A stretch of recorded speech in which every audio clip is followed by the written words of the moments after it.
Starting. Good afternoon, everybody. Thank you for joining us for our Let's Talk About Retirement Planning session, which is part of our Talk Money Week schedule of webinars. Before we move on to the presentation, I just wanted to say a little bit about the charity for those of you who might not be aware of us. Our vision is to be a supportive community in which everyone has the chance to live their life to the full. We offer a range of services and support. This can be online and offline and from ourselves and in partnership with a range of other specialist organisations. It's important to say that each service is dependent on your situation and eligibility, and we often check this using your national insurance number or through your payslip. If you're not sure if you're eligible or whether we can help, the best thing to do is simply to contact us and ask. We know that life isn't black and white, and neither is our offer of help. We do look at everyone on a case-by-case basis. In terms of who we can help, all serving former or retired civil servants and their dependents can seek the charity's help at any time. And even if someone leaves the civil service, they're still eligible to come to us for help. And by dependents, we mean people who are financially dependent on you. And although the charity is funded by civil servants, you do not need to have donated in the past to apply for help. We're not a membership organisation, so just by being or having been a civil servant, you're already part of our community and you're eligible to seek our help. I'm now going to pass you over to Christine, who's going to be talking about retirement planning. If you do have any questions for Christine, then if you want to pop them into the Q&A, and we'll endeavour to answer them at the end of the session. So thanks, Christine. Thank you. I'm going to start sharing my slides. There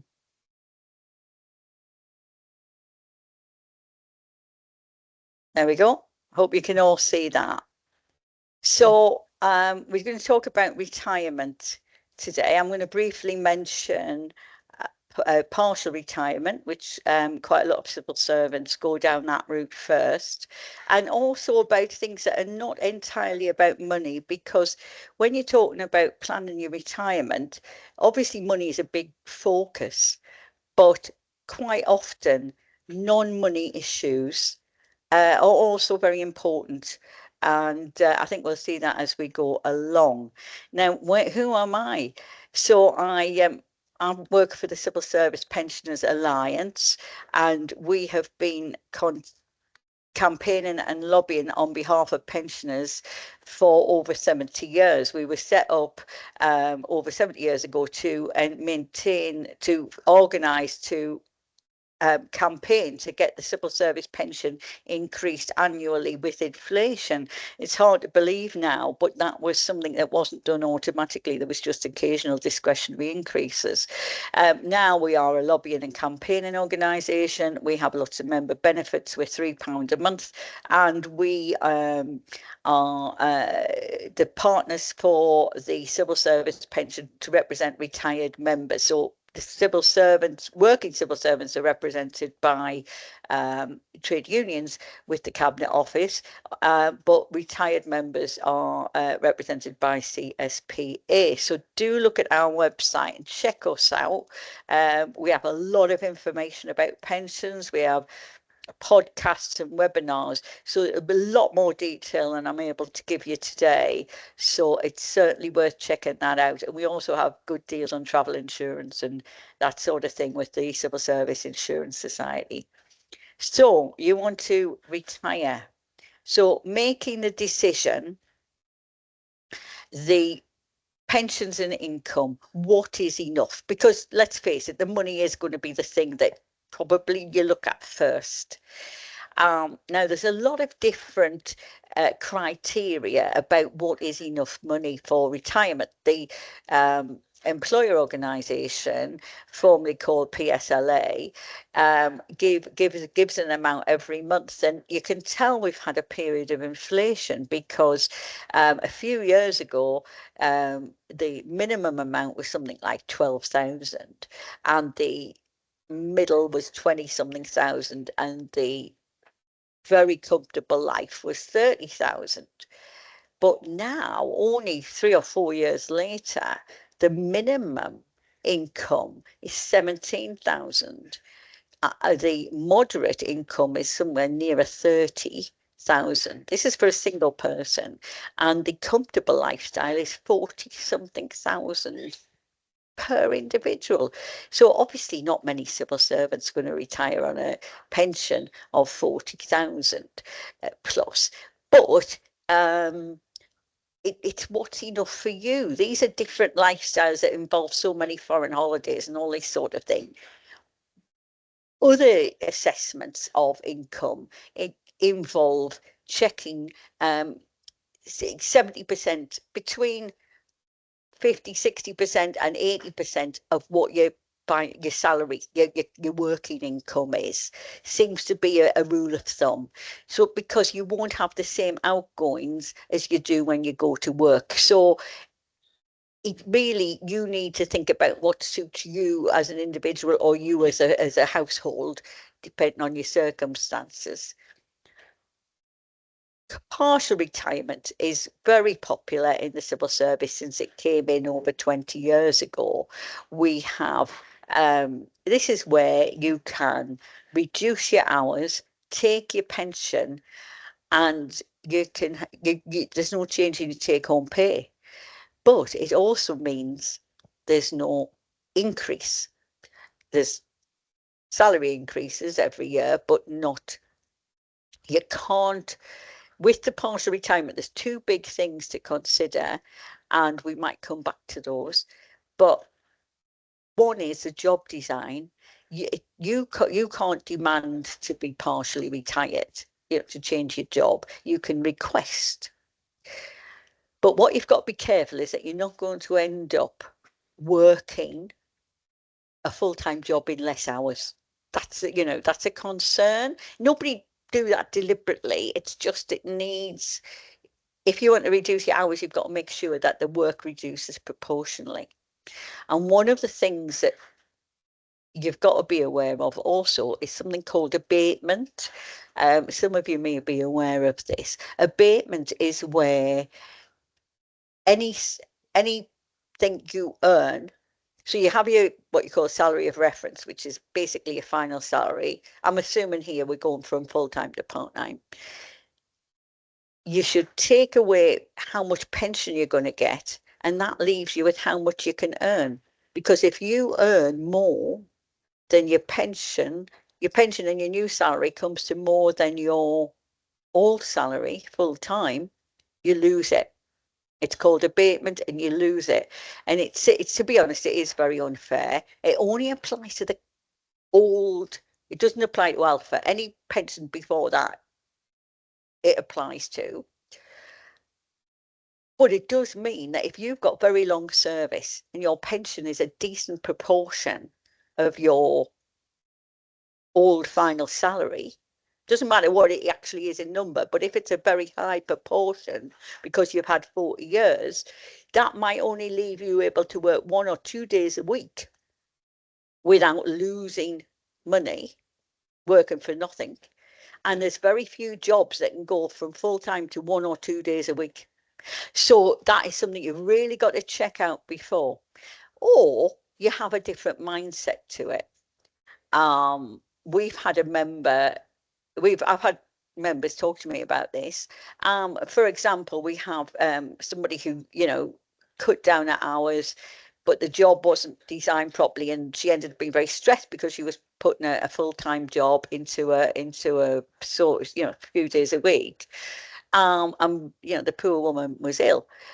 Another member, he reduced his grade and he worked in a field work, literally worked in agriculture, and he had a job where he went out to farms, and he often deliberately did extra days knowing he wasn't going to get paid any extra money, because he felt it was paying back for when he to cover weekend work, because he knew his younger colleagues needed to be at home at the weekend.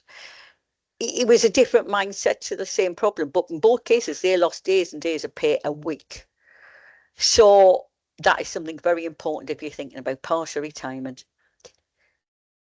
Age. Now, there is no retirement age as such. There's ages where your pensions are paid out. So if you are, if you have classic pension, for example, or premium, then your pension age for those schemes is 60. If you're a current civil servant, your pension age for Alpha is 66, 7, might be more, because it's linked to state pension age. You also have your state pension age, which again is either going to be 66 or 67 if you're not there yet. So the age you actually retire is very much down to you. And it's very often between 60 and 67. For most people, and in fact, at the age 64, most women do not work for whatever reason. They're already out of the workplace. So in that case, what happens to your pensions? If you take a pension and you haven't reached that pension age, you can't take your state pension early. You can take it later, it gets a little bit of a boost, but you can't take your pension early, your state pension early. You can take other pensions early, your occupational pension. So you could take classic early and you could take Alpha early, premium, whichever, but they will be reduced accordingly. And so they're figures you need to know if you are planning to take them early. Quite a lot of people have paid into for an early, like a protected early pension age, and that does make quotes difficult to get on websites using modelers and things like that. But these are things you've got to use, get the information before you commit yourself. Unless, of course, you have personal circumstances that mean you've got to finish work. It could be care and responsibility, could be your own health, it could be that you are doing something in life that means you've got to give up work. Or, as I say in the final point, the work circumstances. It could be a particularly good offer on an exit scheme that has triggered your decision. Right, so you've decided to bite the bullet and retire. So in this case, you've got to inform your employer. I would say 4 to 6 months beforehand. 6 months a bit early, but we know that at the moment, and this is a meeting I've been at today, the administration of the Civil Service Pension Scheme is transitioning from MyCSP to Capita over the next few weeks. So there might be a bit slower process of your forms. So it might be that you apply earlier rather than later. But talk to your employer about that. Try and get a retirement quote. Use the modelers, but take them with a pinch of salt. There's loads of information on the website. Your annual benefit statement on the portal is going to be the most up-to-date figure. But if you've got paid early pension, or added years, added pension, that kind of thing, they won't be strictly as accurate. They're quite simplistic, the modelers. So again, talk to your employer, try and get quotes from the administrators. I keep wanting to say MyCSP, but in a few weeks it'll be somebody else. And so you check your service, you check your previous statements, and you be cautious all the time about what you're doing. Now, retirement isn't an end. Well, it is an end to work at the civil service, but it might not be. It's not the end. There's got to be something going ahead after that. So it is a new start, a new chapter. So don't just focus on the end of your working life, but start thinking about what you're going to do. And this is a fun bit. What am I going to do? And you could do something It could be a voluntary thing. It could be another kind of job, a different kind of work, paid work. It could be something like doing a local volunteering or a local job that's quite different. I know a friend of mine has gone from being some high-powered something or other to working in a stables because that's was her hobby. You know, she just loves horses, and that's how she's felt she wanted to do that change. You know, so it isn't something that has to be. It could be your allotment, your garden. It doesn't have to be a huge thing, but start thinking you know, about routine, a little bit of a, a loose routine, shall we say, because otherwise what you don't want to end up being is a couch potato, you know, because that could be a little bit depressing. So considerations when you retire, um, you've got to think self-esteem. Is this going to knock me back? We know that you're not a lot of your identity for a lot of us, certainly speaking personally, is wrapped up in your work. I mean, when I finish work, I won't be the pensions woman. Who am I? That kind of thing. So self-esteem, confidence, you know, you need to make sure that you are still you and you've got you're still out there in the world, you've still got something to offer, you know? And I think that's important. Um, as I say, you've got to think about state pension. It could be that you actually, you know, relatively young. You might be a few years away from state pension, so you've got a lot more time to do things out in the world. They do say about pen, being a retiree, you start off all go go, and then you slow go, and then it's no go.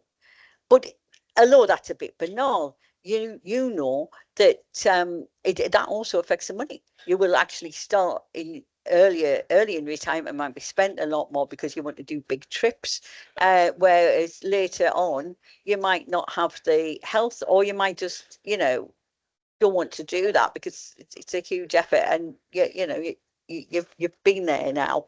Um, Relationships, I know, and I'm sure a lot of you out there do know that when couples where they're both retired, they've both been home all the time, it's quite different. They need to adjust in their relationship, or perhaps your relationship with other members of the family and friends.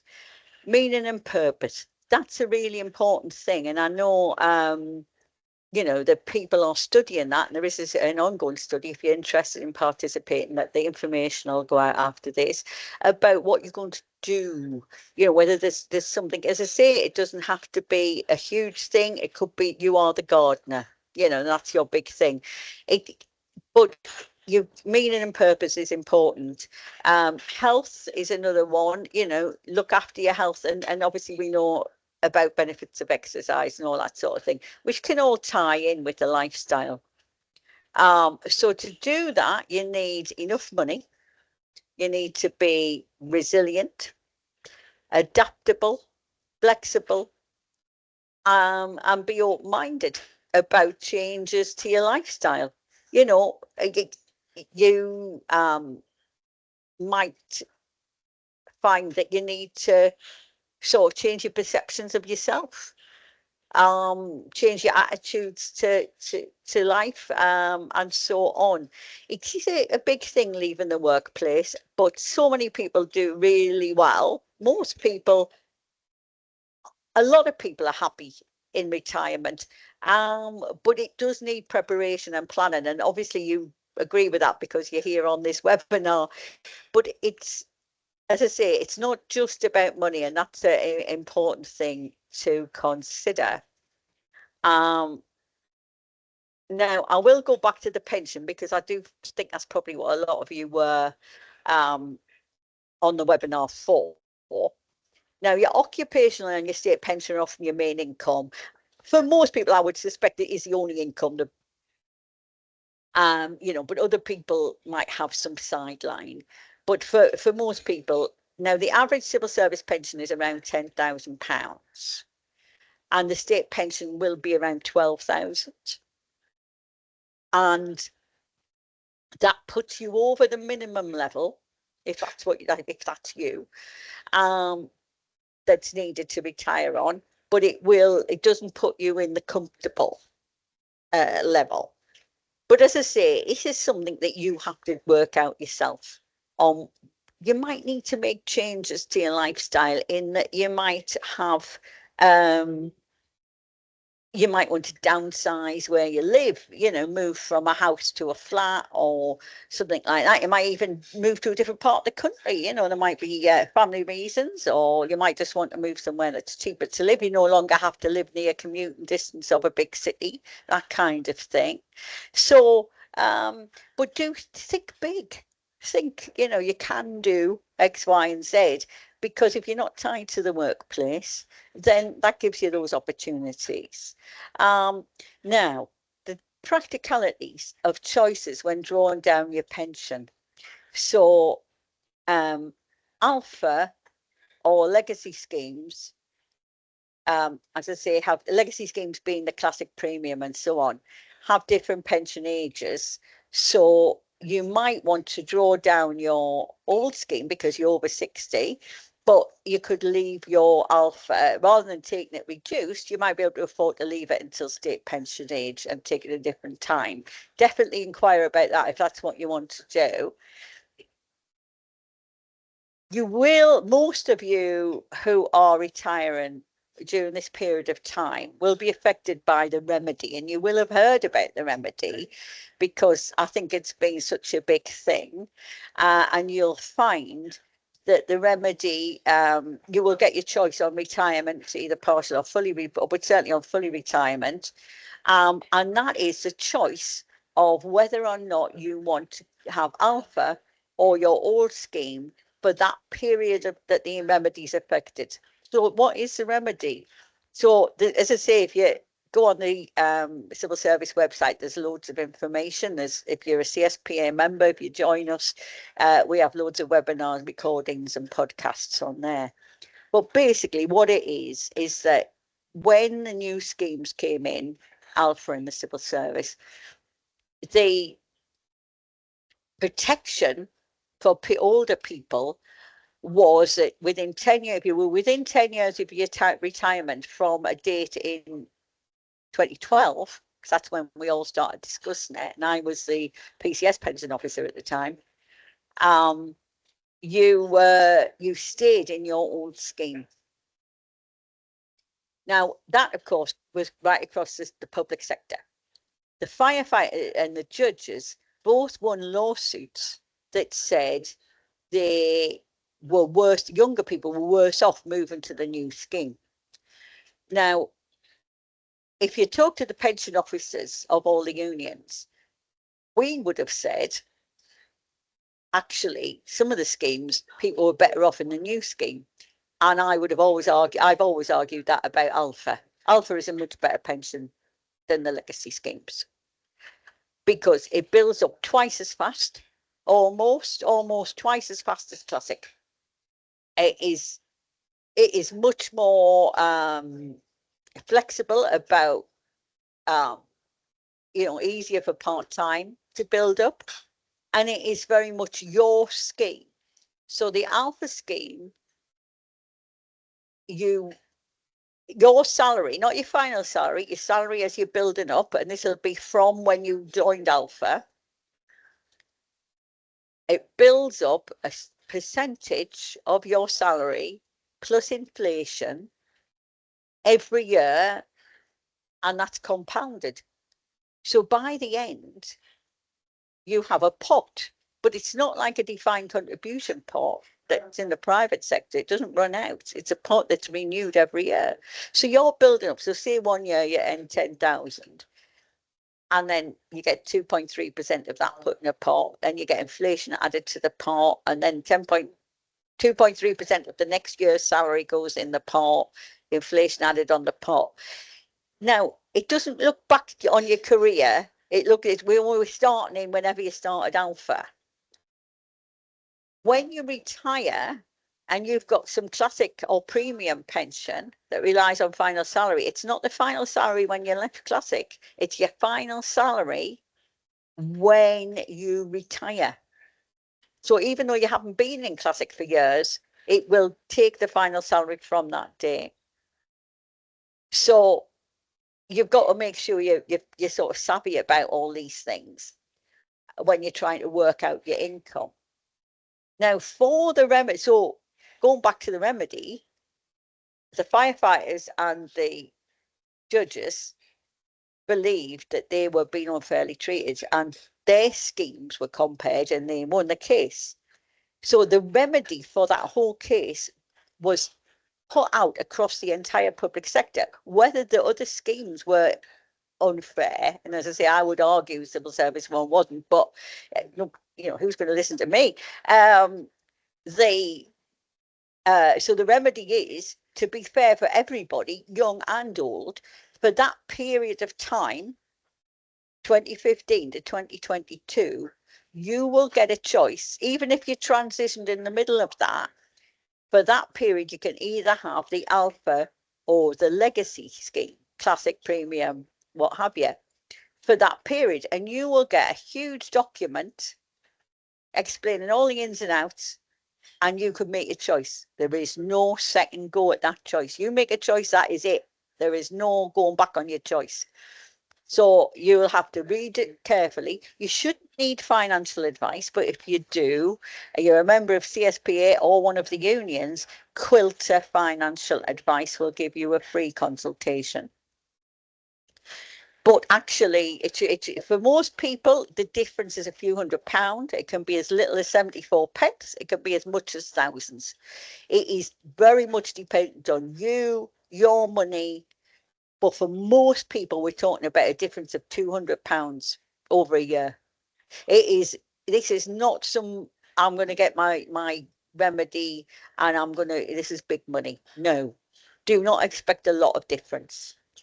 As I say, outliers there is, but for most people, there isn't. Now, the driver, I think there's two drivers. One is if you are partially retiring, and alpha isn't affected by this abatement thing, then you want to take as much as you can in alpha, because that allows you to earn that little bit more. It gives you that bit of headroom. The other thing is a lump sum. Classic automatically has a lump sum. And you can make that a bigger lump sum by taking a quarter of the value of the pension as a lump sum. Now, you can do that with any pension in the UK defined benefit scheme. It's not limited to the civil service or classic or whatever. You can take a quarter of the value of your pension tax-free as a lump sum. Now, whether the Chancellor changes that in a few weeks, I don't know. Oh, I'm sorry, I think I might, oh no, we're all right for time. Yeah, so do you want a lump sum? Do you need the lump sum? The lump sum at the moment, as I say, is tax-free. Most people take it. They use it for whatever they use it for. However, if you don't take a lump sum, you can have that money fed back into your annual pension, your regular pension. And because of the what you call commutation rate isn't that generous in the civil service, if you live past your mid-70s, you're probably better off taking it as a pension. But you might want the lump sum at this time. It's a personal thing. Now, if you take the lump sum, you can look at the figures, then it's pretty clear cut whether you want to take alpha or legacy. So I would say that's a big factor to take into consideration. So your retirement offer is complicated. So if you're on the remedy, and not everybody is, but as I say, those who have service going back then, it's a 30-page document. So remember, classic builds up slowly. It's based on your final salary now when you retire. It's got the automatic lump sum. You can take more or convert it to pension. Premium is got no automatic lump sum, but you can convert it into a lump sum, but it will all come out of it. It will reduce your pension quite dramatically, whereas classic, it's not reducing it that much. Alpha, again, you could take a lump sum, but it will reduce your pension automatically. Have a look at your choices. You will get all this laid out to you. But the big difference in the scheme, as well as the design, as well as the fact that we know that the old schemes are all based on your final salary that you earned at the end. Alpha is about the final salary. Sorry, Alpha is about the pension you have built up over that time period, either from 2022 till you retire, or if you've got a legacy 2015 till you retire. So the age will make a difference because you will have a reduction to Alpha if you are taking your pension earlier than state pension age. And if you're taking your pension before you're 60, you're going to have a massive reduction to Alpha, and you will have to be over 55, and you will still have a reduction on the Classic. That is a real hard hit if you're taking it that young. But some people have to for life circumstances. But so do really check your figures in that case if you are taking it. So the design is different in the two schemes, the pension age is in the two schemes, but you still can take the two schemes. I mean, you know, and you can take, as I say, with the legacy gives you that wriggle room to maximise the best option for yourself. Over 3/4 of people retiring choose Alpha over legacy because, as I say, it builds up much quicker.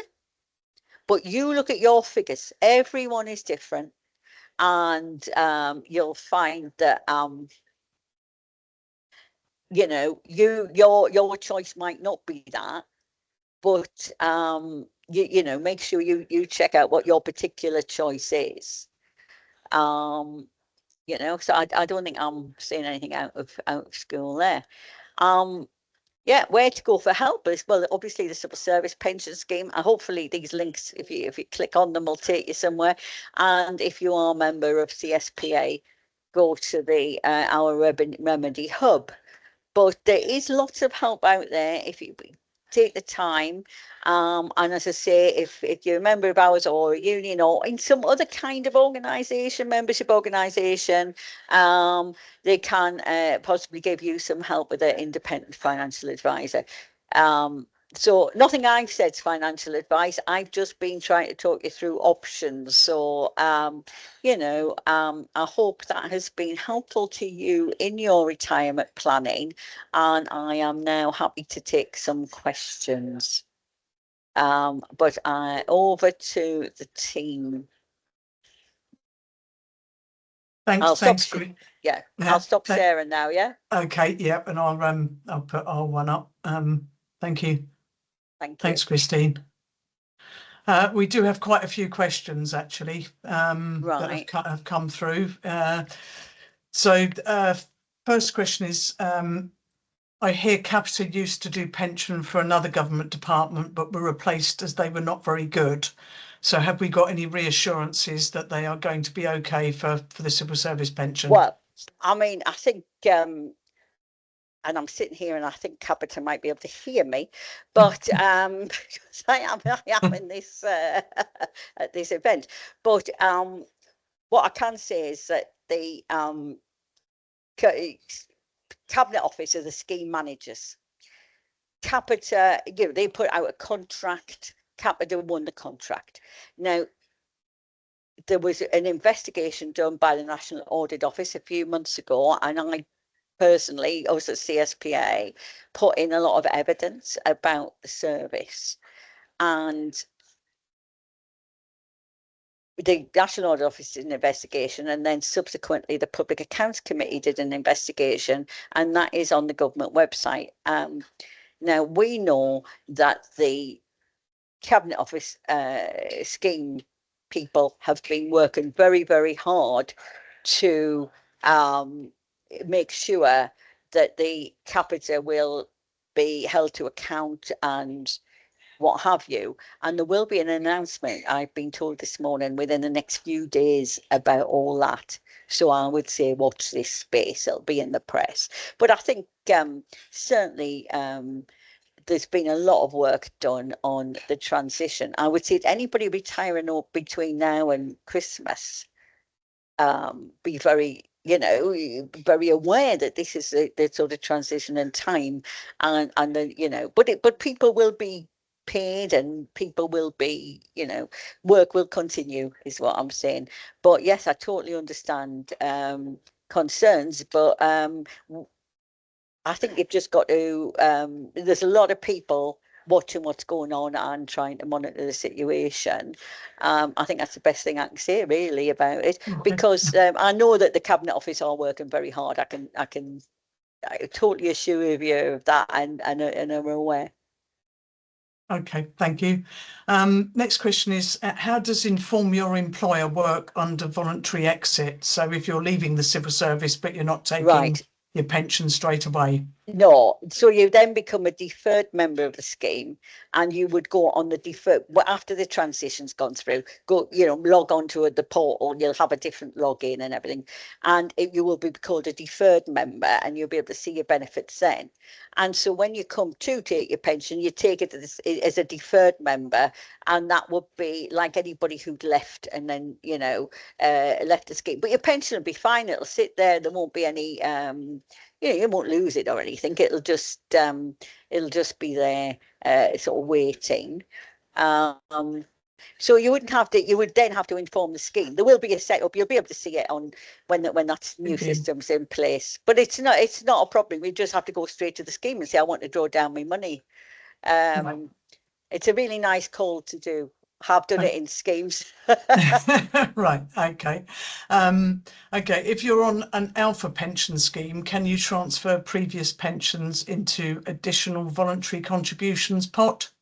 No, because any transfers would have had to have been done within the year you started. So if you've just started, you can transfer, but you can't just transfer from an old scheme after that initial year. Right. Okay. That's like a rule. Okay.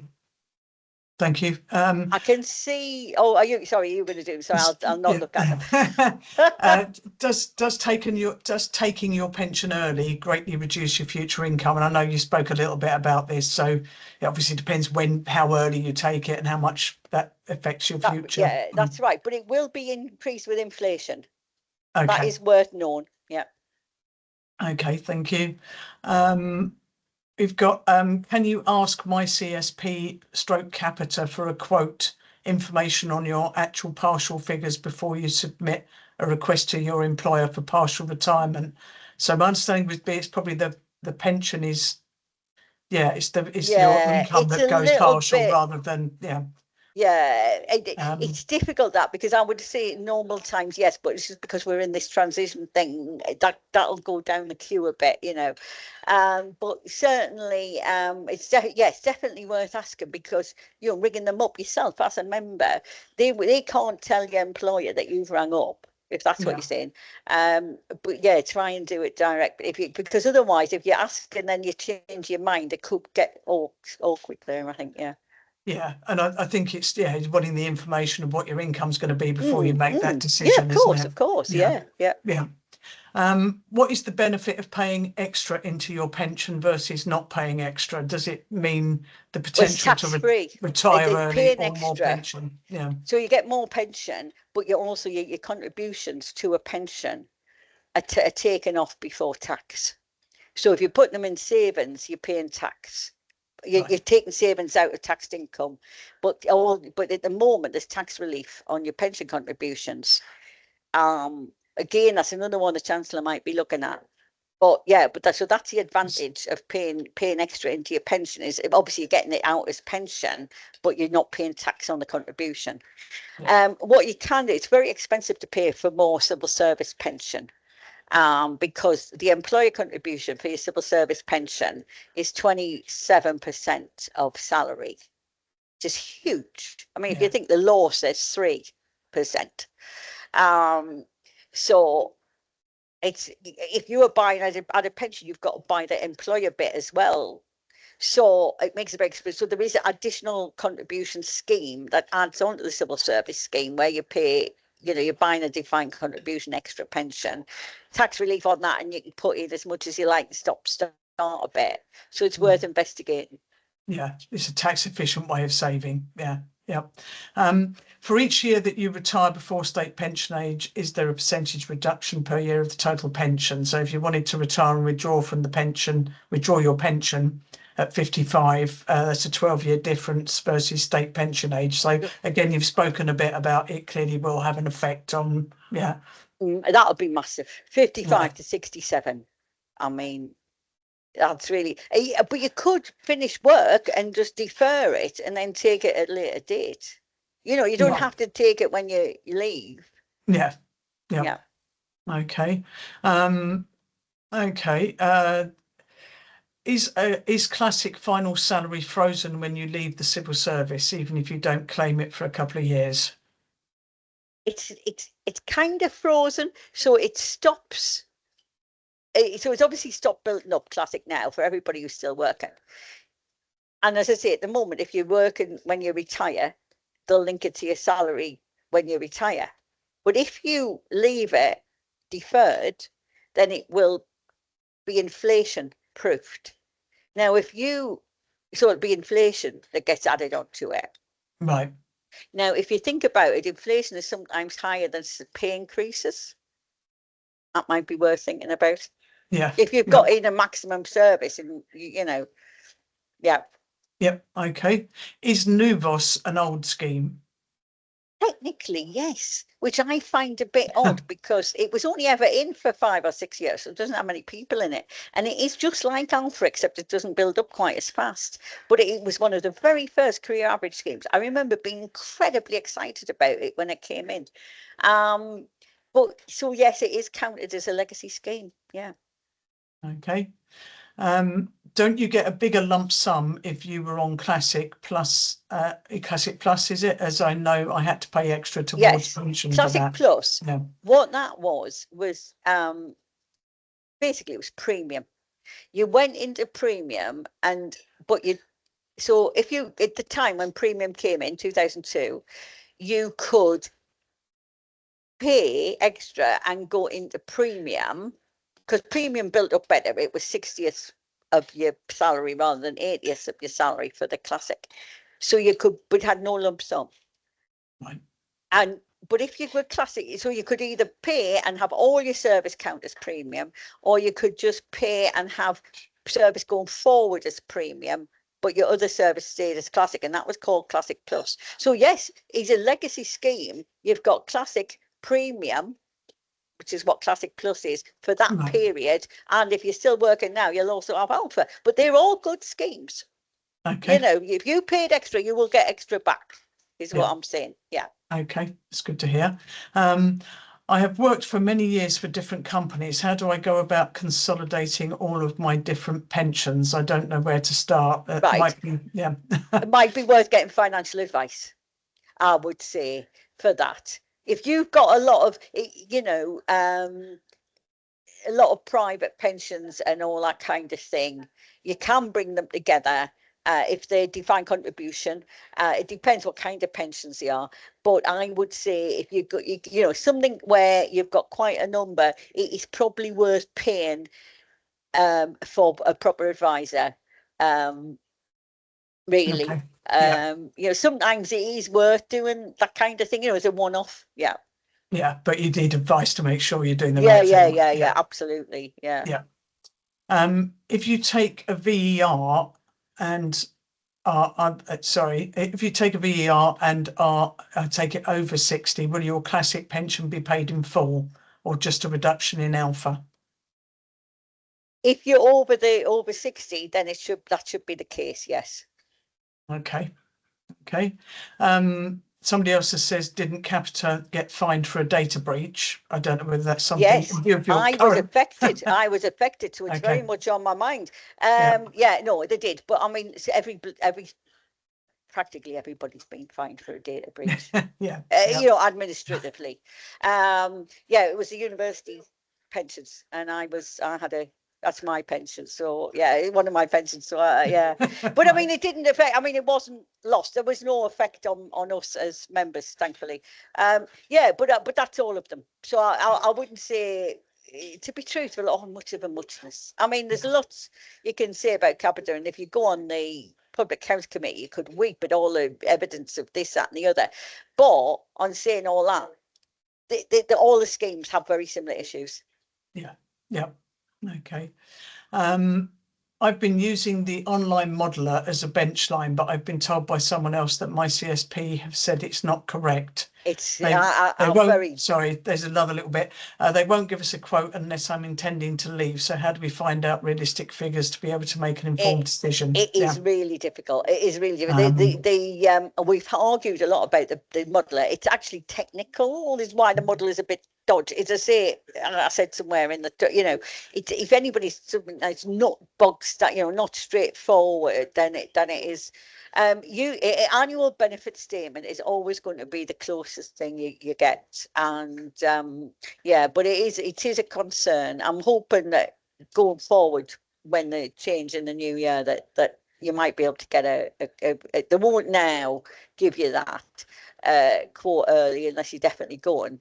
But to be truthful, a lot of people say they're definitely going, get quotes, and then don't go. But I didn't tell you that. Okay. If you get VES and then you also want to take your pension, can you take both? Well, it depends how old you are. But Okay. you'll be taking your pension as a retiree, so it wouldn't have any enhancements or anything. And if you are under the pension age for that particular scheme, then it will be reduced. It would be you just take it as a retirement person, rather than like if you were taking early retirement, then you might get some package that involved your pension. It would just be a separate thing. Okay, thank you. Could you leave the service, work elsewhere, self-employed, with the pension in Classic and Alpha just sit, and then age 60 you choose whether to take option 1 or 2? So it's if you leave the civil service and then get to retirement that's right. age. Yeah. And the inflation will protect it going up. It won't be, I mean, well, you won't get exactly the same amount back. You'll get more because inflation will have been added to it over the years. Okay, thank It's you. inflation that costs everything. When you think I'm paying, and I've said Alpha Bill's up 2.3% of your salary, you were sitting thinking I'm paying 7-8% of my salary. It's the inflation, the cost of inflation as your pension bills up, and the cost of inflation as your pension is paid out. That's the expense. Yeah. Because it presumably it would reduce the true value of it if it's not kept up. Yeah, absolutely, absolutely. Yeah. How does a temporary promotion impact the final salary pension? Does the TP need to be for a minimum length of time? It's TP's. I don't think TP. I can't remember off the top of my head, but I don't think TP counts. Promotion counts, but if it's on Alpha, you're on temporary promotion. It's what you've earned. It's whether it's probably down to the rules in the department about what temporary promotion is, and whether it's for a certain length of time. But it should be what you earn. If it's pensionable pay, if temporary promotion is coming under your definition of pensionable pay, then it will help Alpha in a way it wouldn't have helped Classic. Okay. What is COPE? COPE? Oh, I can't remember off the top of my head, to be honest. In the hot seat, yeah. I'm going to have to pass on that one. I'll think about it as soon as I come off the call, but it's not springing to mind, I've got to say. No, don't worry. What would your advice be to people with 20 years left to go until retirement? Oh, well, I would say you've got 20 years left to go. You either carry on. If you're unhappy, go and find another job. I know it's easier said than find another job, but don't be unhappy somewhere for 20 years is what I'm saying. That's a long portion of your life. But you're taking your pension well, you couldn't take it that early, actually, technically, but you've got to think that's not retirement. That will be a change. That would be a bit like the armed forces, where they're technically taking their pension relatively young, but they tend to use that money to retrain to do something else. Is the but I know that's a lot easier said than done. Yeah. Okay. And do the ABS know that I'm part-time, or are the calculations based on full-time salary? No, your ABS for your when in the old final salary schemes, they used to give you final salary and reduce your full-time equivalent and reduce the service. For Alpha, it is what you earn. It doesn't care whether you're full-time or part-time. It just says this person earns X. They don't care Right. how many hours you work to get Yeah. X. They just think It's- that's X, that's your salary. This is and then they just work through that. So the That's ABS just- should be right for your Alpha. Okay. It's what you Okay. earn. Well, thank you, Christine. That is, I think that's the last of the questions. Thank you very, very much for that. It was really informative. Thank you. Just before we finish up, I just wanted to remind everybody we have got a series of Talk Money Week webinars scheduled. There's just a few left now, which is tomorrow. We've got one on credit reports and one on grants. That's grants from the charity, just to explain a little bit about how we can help. And as Elaine put in the Q&A, Quilter are doing one on independent financial advice on Friday. And with that, they are offering a free 45-minute advice session for those that are registered. So bearing in mind what we've discussed today, and that the connection between looking at your pensions and getting independent financial advice, that might be a good one to look out for. Okay, you can register on our website. So if you go onto the website, click on the help and advice section, there's a webinar section within there, and that's how you can find details on how to register, or you can use the QR code on screen. Thank you very, very much for joining today. I hope you found it useful. And if you do want some more information on the charity, you can visit our website, which is cfcs.org.uk, or use the QR code on screen, where you'll get much more information about the services the charity offer, access to help, and also other resources. So thank you very much, Christine. Thank you, everybody, for listening, and hope to see you on another one of our Talk Money Week webinars. Thank you. Thank you. Bye-bye.